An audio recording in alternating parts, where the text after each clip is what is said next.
माघी पूर्णिमा के दिन यहाँ पे बहुत श्रद्धालु बहुत दूर दूर से आते हैं और इस दिन ये 7 बहन है।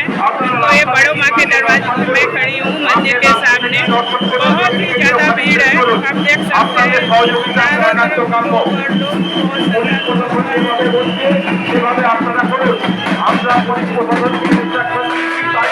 आज चूँकि पूर्णिमा संक्रांति दिन है इसलिए माँ का मंदिर से आज साल भर में एक बार माँ को बाहर निकाला जाता है।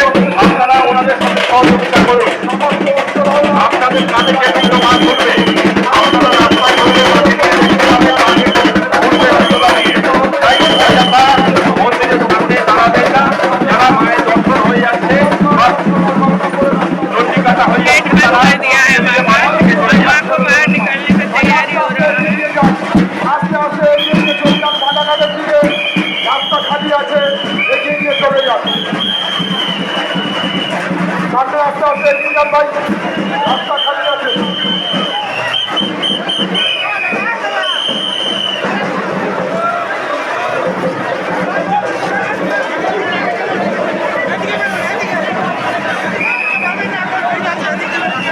बहुत ही ज़्यादा भीड़ है, बहुत भीड़ है।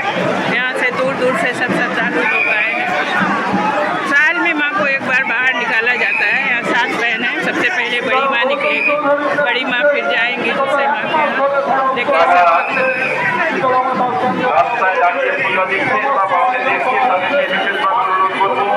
আপনারা একটু সহযোগিতা করুন, কারণ আজ 11টার ভেতর বেরিয়ে যাবে, তাই আপনাদের মন্দিরে প্রবেশ করতে দিতে পারছি না।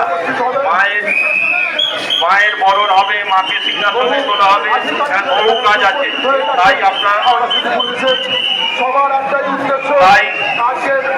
আমরা মন্দিরে ঢুকতে দিতে পারছি না। আমরা খুব দুঃখিত। আপনারা রাস্তা থেকে মাকে দর্শন করুন, বেরিয়ে যান, কিছু দূরে আপনারা দাঁড়িয়ে থাকুন, দেখবেন মা আপনাদের কাছে যাবে, মা আপনাদেরকে দর্শন দেবে। আপনারা দর্শন করতে এসেছেন, আর কিছুক্ষণ বাদে মা আপনাদের দর্শন দেবেন, মা আপনাদের কাঁধে চেপে যাবেন। তাই আপনারা রাস্তার একটু এগিয়ে গিয়ে দাঁড়ান। মন্দিরের সামনে অযথা আপনারা ভিড় করবেন না, মন্দিরের সামনে আপনারা অযথা ভিড় করবেন না। প্রতি বছর আপনারা মন্দিরে ঢোকেন, কিন্তু এবারে পূর্ণিমা সকাল সকাল পড়ে যাওয়ার জন্য 11টার ভেতর মাকে বের করতে হবে। সেই সূচি অনুযায়ী আমরা মন্দিরের দালানে সিংহাসন করে ফেলেছি।